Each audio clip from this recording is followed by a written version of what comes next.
Hello and welcome back to Peaky Boardgamer. My name is Explanatory and today I will teach you how you can play the game Scholars of the South Tigris. This is the second game of the South Tigris trilogy produced by Garfield Games. The game is designed by Shem Phillips and S.J. McDonald, takes 2 hours to finish and can be played with up to 4 players. Don't go anywhere because this is how you can play this great game. In the game, players are trying to increase their influence in the House of Wisdom of the Caliphate and hire skilled linguists to translate foreign scrolls into Arabic. On their turn, players are using one of their action cards on their personal display, performing various actions that can be boosted with the use of dice drawn from a personal bag. Coloring your dice using your workers, as well as their value, will play an important role in the efficiency of your actions. Some of the most basic actions relate to employing new translators from a market, traveling around the map gaining various bonuses and passing scroll cards to the House of Wisdom, advance in one of the 6 different research tracks, but players will gain the most points from translating scroll cards from the House of Wisdoms by hiring and using translators. After the 4th Caliphate card is revealed, the game's end is triggered, and after scoring, the player with the most victory points will be the winner in Scholars of the South Tigris. Start by placing the board in the middle of the table. Separate the translator cards by their type, shuffle each stack, and then place each stack to their corresponding space on the board using the side that matches the board's illustration. Shuffle the 10 starting translator cards, randomly keep 4 of them, and return the rest to the box. Now these cards must be placed to one of the rooms at the bottom of the board, according to the number depicted in the bottom right corner of the card and the number depicted on the bottom of each space on the board.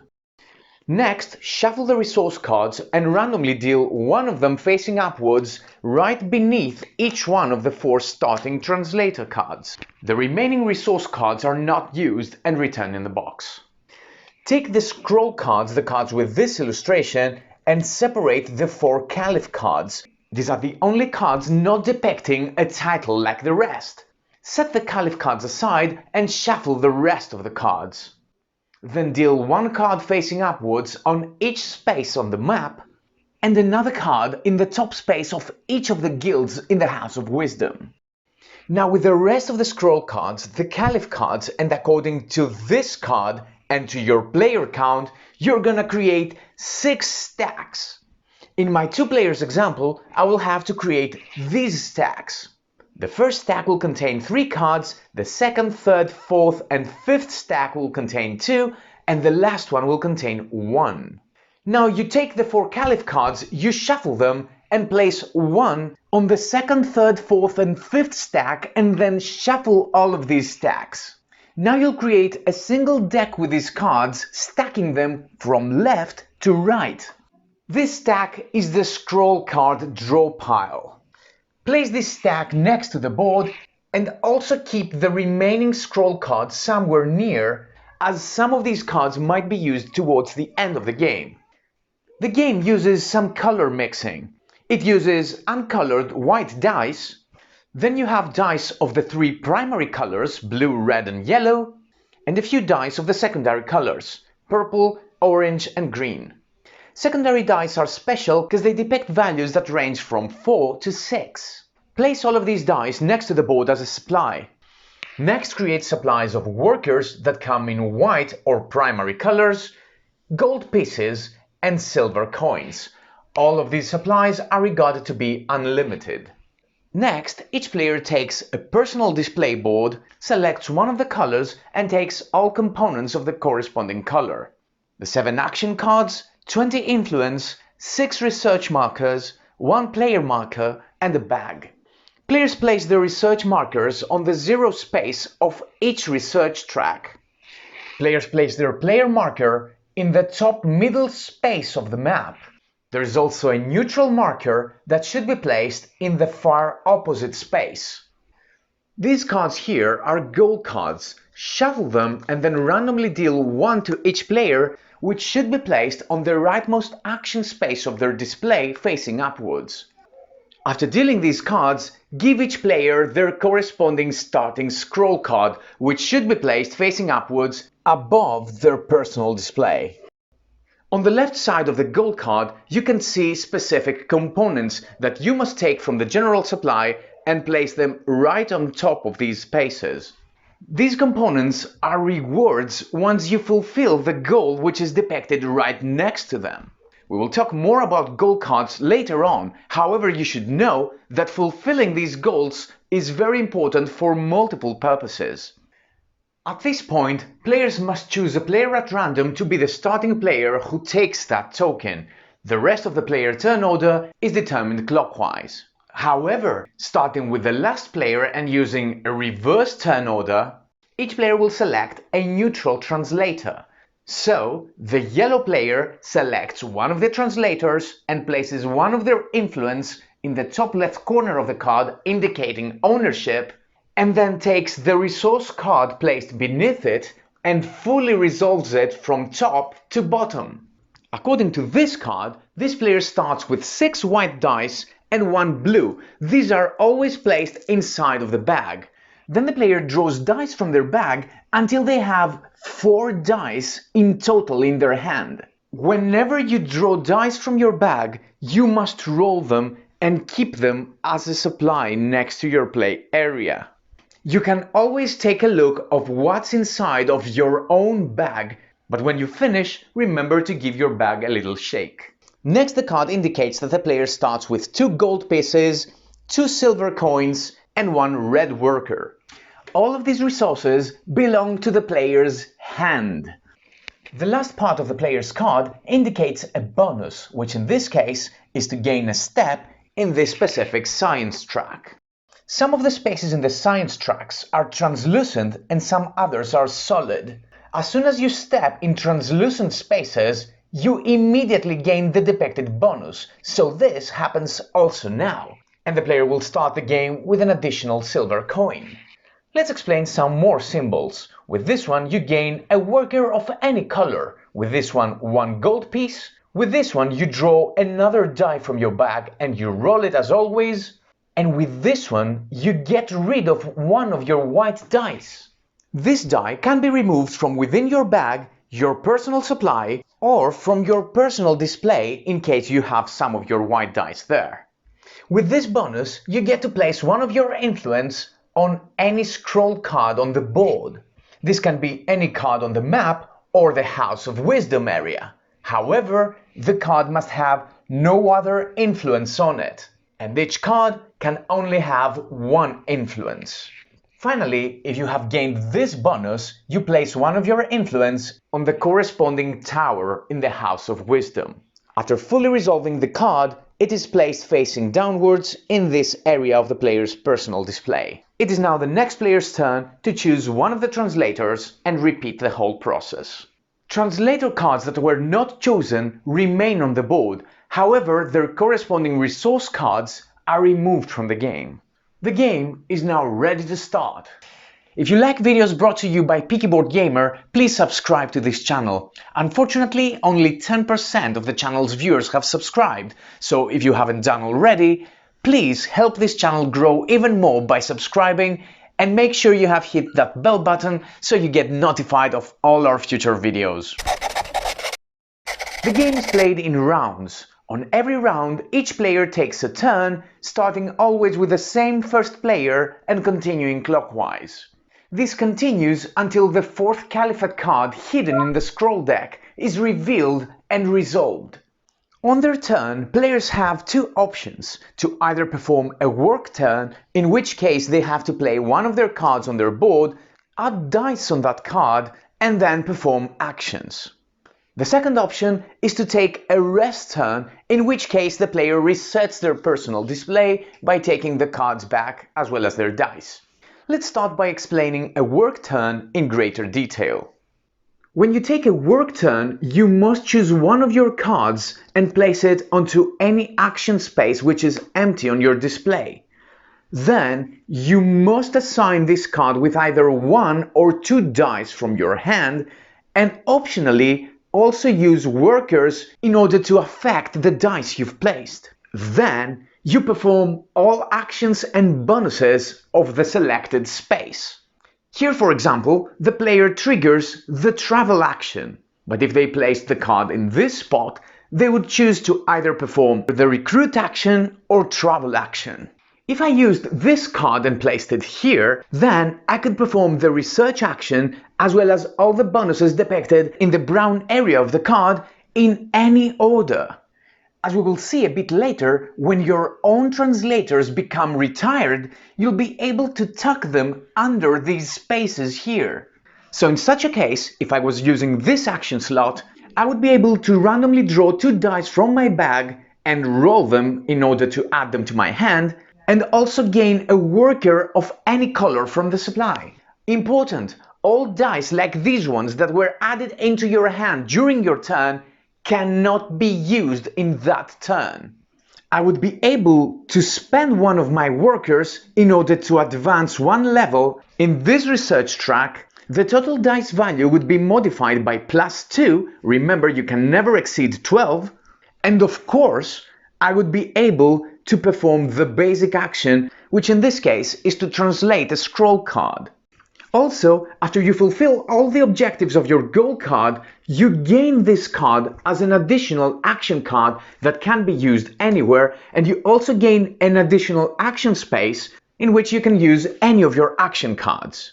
Remember that these special action cards you gain has a printed white die with a value of 5, so with this card you are not obliged to use another one of your dice. There are 4 main actions in the game: recruit, travel, research, and translate. The total value and color of your dice only have a meaning for the basic action you will perform. The action card has 2 slots for dice. Now I have played an uncolored 2. If I played this die as well, I would have played a white 6. If you use one of your colored dice, then the color takes priority, and now I have played a blue 6. If you play 2 primary colors, these automatically combine into a secondary color.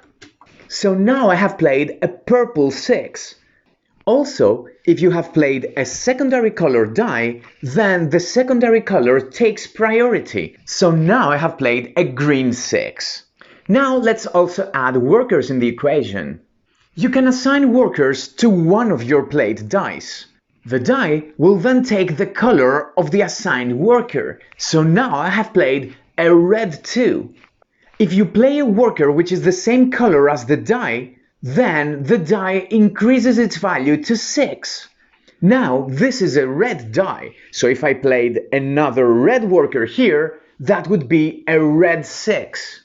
In this final example, if I had played this die as well and made it a yellow, then here I have just created an orange 11. Now that we know how we can affect the value and color of our dice, let's explain all the basic actions starting with recruit. With this action, you interact with 1 translator in the top part of the board. For this action, only the total value of your played dice has a meaning, which determines which of the translators you can interact with. So if, for example, I have played a total 6, then I could interact only with these translators. Now, after you choose one of the translators, you have 2 options, either to dispatch them or to employ them. When you dispatch them, you immediately gain all bonuses depicted in the top right corner of the card in any order. In this case, I would add a blue die into my bag and also gain a coin. Then the dispatched translator goes to the bottom of its corresponding stack. Now, the supply of primary and uncolored dice is limited. If a player can gain a primary colored die and the corresponding supply is empty, then instead the player can get rid and return one of their white dice. If a player must gain a white die, but the white die supply is exhausted, then instead of that, all other players will return one of the white dice. With this icon, you immediately gain a primary colored die from the supply into your hand, so you immediately roll it and add it with the rest of your available dice. Now, if you choose to employ a translator, then all of these bonuses are not applicable, and then you must choose an empty room to place your new employee. The coin symbol is a cost you must be able to pay to the general supply. And you immediately gain all bonuses depicted in the top right corner of the space. So in that case, I would gain a step in any research track. As a final step, you place one of your influence in the top left corner of your card to indicate your ownership. Now, the gold symbols you see in the top of the room is the amount of gold needed before this translator is retired. Gold will be placed there from various bonuses, but mainly when these translators are used for translating. If the required amount of gold is ever accumulated, then at the end of the active player's turn, all such translators are retired. The gold returns back to the general supply, and the owner of the translator adds the influence back to their stock and tacks this card beneath any brown slot in their personal display. If this is the first card beneath the slot, then it's for free.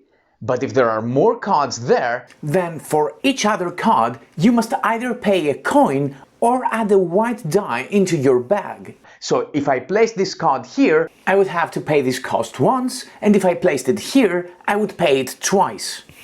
Last but not least, one of the player's goals is to interact with a specific translator. Interacting is either dispatching, employing, using such a translator to translate, or tacking such a translator under your display after retiring.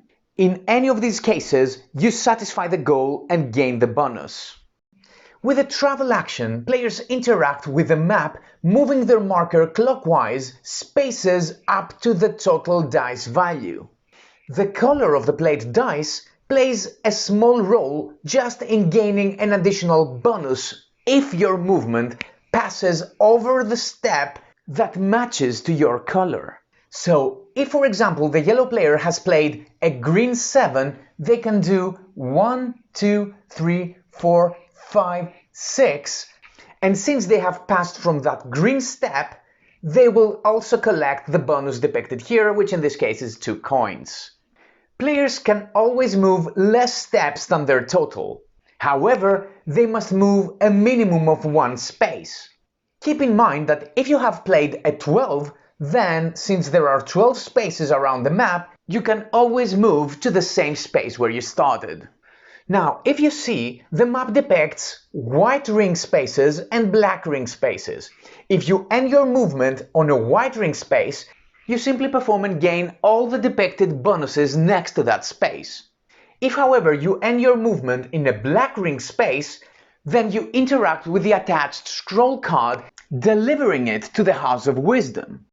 Now, if the card has an opponent's influence on it, you must pay its owner with 1 coin, and the influence is returned to that player before passing the card to the House of Wisdom.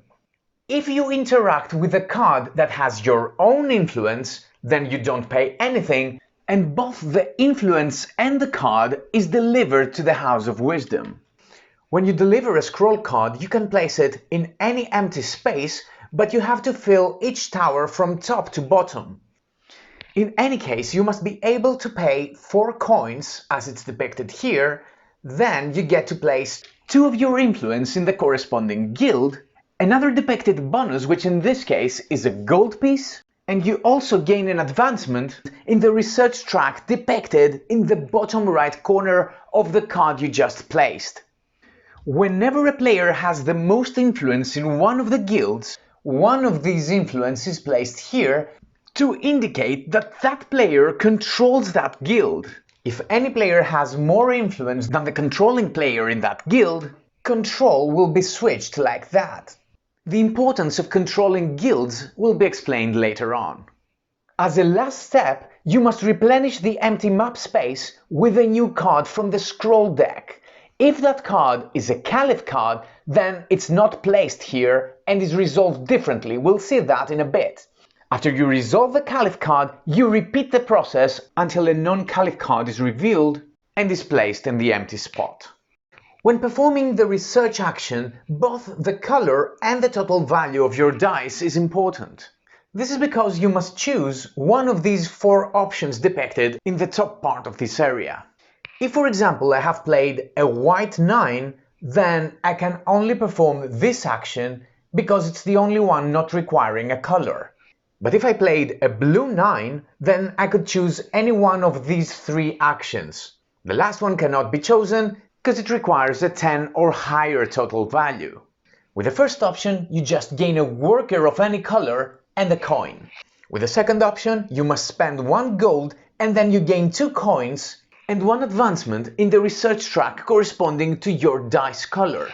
The third option is the same, but you do not have to pay the gold piece, and in the last option, you spend 2 gold pieces to gain 2 coins and 2 advancements in the research track of your dice color.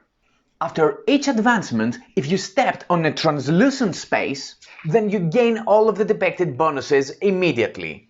If, however, you have reached a space with a solid color, these bonuses will only be applicable when you take a rest turn. Finally, after you reach the 7th level, you cannot advance any further, but each time you would advance, you gain the bonus depicted right above, so a gold piece in that case. Remember, the third objective of your goal card always relates to advancing to the 3rd level of a specific research track. The most important action is to translate a scroll card in the House of Wisdom from its original language into Arabic. For this action, only the color is important because you will have to choose one of the cards from the guild which corresponds to your die color. Again, if you choose a card that has influence, that influence returns to its owner, and if it's not you, you need to pay that player 1 coin. Let's say I have played a purple 1, and I can only choose this card here. Now I need to translate this Sanskrit card into Arabic by using the knowledge of any translator in the bottom part of the board. Each translator can speak the languages depicted here. You can use any number of translators, but you have to pay 1 gold to each one you use. And if you use a translator owned by another player, you need to pay that player 1 coin.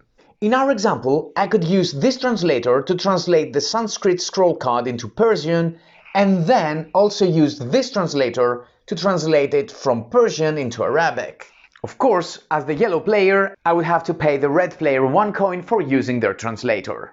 Make sure you check if any of the translators are retired after your turn. After translating a card, as a bonus you instantly gain an advancement in the depicted research track. Also, you gain any immediate effects indicated by the lightning symbol, if there are any. This one here, for example, depicts one of the translators. With this bonus, you take the top card from the corresponding translator deck and you either employ it or immediately retire it. In any case, you will have to pay any applicable coin cost. After gaining all applicable bonuses, you place the translated scroll card above your personal display. Usually, the bonuses on these cards relate to final scoring opportunities. I will explain some of them in the scoring section of the video. As a last step, check if you have created any gaps by choosing and taking one of the cards. You must close these gaps by sliding all the cards in the guild upwards. Remember, the second objective of your goal card relates to translating a scroll card taken from a specific guild, in this case, the Orange Guild. Instead of taking a work turn playing one of your action cards on your display, you can take a rest turn. You can always take a rest turn provided you have already played one of your action cards on your board. This means that you cannot take 2 consecutive rest turns. Remember, you must take a rest turn if you have to play one of your action cards requiring a die and you have none in your hand. The first step when taking a rest turn is to reveal the bottom card from the scroll card deck and resolve it. If this is a Caliph card, then you must execute specific steps that I will explain in a bit. If it's not a Caliph card, however, then first move the black marker spaces equal to the victory point value of the revealed card, moving only on black circle spaces. If the attached card to the space where the black marker has moved has any influence on it, then you take the revealed card and move to the House of Wisdom. But if, for example, the marker stopped next to a card without influence, then you swap the 2 scroll cards and you go with this card to the House of Wisdom. Coming to the House of Wisdom, you check if there is any guild that has no card. In this case, you place the card there. But if there is none, then the card you came with is immediately discarded. After you deal with the scroll card, you gain income. This means that you gain all of the bonuses depicted next of these moon icons, always starting from the left and moving towards the right. You must perform all these bonuses unless the bonus relates to a cost. For example, this bonus here requires me to gain a white die into my bag in order to gain a gold piece, and I can avoid taking this bonus. The most common rest bonus are these ones, indicating one of the research tracks with a little hand next to them. This means you can harvest this track. When you harvest a track, you gain the bonuses of the highest solid bonus space you have already reached with your marker. Let's resolve all of that player's income bonuses. First, the player harvests the green track.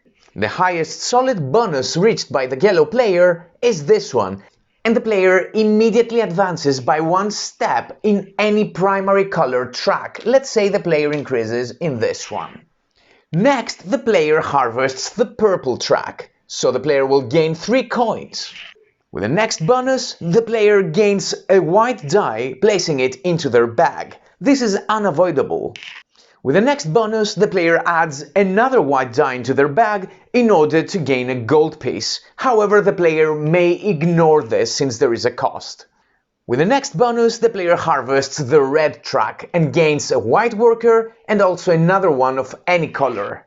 With the last bonus, the player draws dice from their personal bag in order to have up to 5 dice in total in their hand, so I will draw another 4, which I roll them. At this point, you may also re-roll any other dice you already have in your hand. After you gain your income, then you return all used dice on your display back to your bag. Any used workers return to the general supply. As a final step, you return all used action cards back to your hand and your rest turn is over. Now it's time to explain what happens when you draw a Caliph card. This can only happen as a result of traveling or resting. So if you reveal a Caliph card, the game pauses and you proceed with the next steps. First, you place the Caliph card facing upwards in the leftmost empty space in the top right corner of the board. After that, you resolve all the events depicted on that space. For the first Caliph card, there is no such event, but for the rest spaces, there are. With this event, all starting translators, neutral or not, gain a gold piece, and each player gains a silver piece for each starting translator they have retired. With this event, you place a new neutral translator from the top of the board to the leftmost empty room in the bottom. You place the translator depicted in the top, but if this one exists, then you move to the next one and so on and so forth. If, however, all of the depicted translators are already placed, then you still place the one depicted on top. After resolving the effect of the space, if applicable, you start with the left guild and going towards the right, and the player who controls the guild takes one influence from the lower area if possible, and chooses one of the available spaces on the Caliph card, and then gains all the bonuses next to that space. After the player who controls the guild selects a space and gains a bonus, all other players with influence in that guild gain the bonus depicted here, so in this case the red player will gain a worker of any color. At this point, you reevaluate who controls the guild. In this case, control of the purple guild remains to the yellow player. Then you move to the next guild. The red player chooses one of the spaces, gains the bonuses, and here there are no other players with influence to gain the 1 coin bonus. The guild remains uncontrolled and you move to the next guild. The player gains the bonuses, the red player will take 1 gold, and again here control of this guild remains unchanged. After the 4th Caliph card is revealed and resolved, then the game's end is triggered. You complete the current round, and then there is a final round with all players taking their last turn. So if, for example, the fourth Caliph card was revealed by the red player, then the yellow player will take another turn, and then a final round commences with red and then yellow taking their final turn. If during these final turns you need to draw another scroll card from the deck and the deck is depleted, then draw this card from the remaining scroll cards we separated during the setup of the game. When the game finally ends, players proceed with final scoring. In scoring, players first take all gold in translators they control from the board and add it to their personal supply. Then players calculate their dice sum. You do this by subtracting your uncolored dice from your colored ones. The dice sum for this player is 4. The player with the lowest sum places their marker in the bottom space of this track. After all players are ranked, players gain the victory points depicted next to their marker. If players are tied, then you add the victory points of both tiers and then divide them among the tied players. Next, players score victory points from their positions on Caliph cards and also for controlling guilds at the end of the game. The yellow player gains 8 victory points in this category. Next, players gain victory points depending on the level they acquired on each research track. The yellow player gains 13 victory points here. From their personal display, players score victory points depicted on all the retired translators and also the victory points depicted in the top right corner of all their translated scroll cards. Finally, players score all conditional victory points depicted on all of their translated cards. The first one is the same for all players. Players first convert all of their silver coins into gold 2-to-1, and then they gain 1 victory point per 2 gold they have. Finally, if at the end of the game a player has accumulated 6 or more uncolored dice, then they receive a penalty of 3 victory points. With this card, you gain victory points depending on the number of influence you have on a specific guild, now orange. The yellow player has 4 influence in the orange guild, so gains 4 victory points. And since I have another copy of this card, I gain another 4 victory points for that one. With this card, the player gains 1 victory point for every Greek translated card. I have 3, so I gain 3 victory points. The next one awards victory points depending on the number of retired translators you have. Unfortunately, this one requires a minimum of 4 and I only have 3, so I don't score victory points for that. The last one grants victory points for reaching a specific level in a specific research track. The yellow player has reached the 6th level and gains 2 victory points for this card. After tallying up the score, the player with the most victory points wins the game. If there is a tie, then the winner is the tied player who has the most employed translators on the board. If the tie still exists, then the winner is the tied player who has the most workers. Other than that, all tied players share their victory. And this is how you can play the game Scholars of the South Tigris. If you like our videos and want to see more, please subscribe to our channel. Until next time, have fun and play more board games.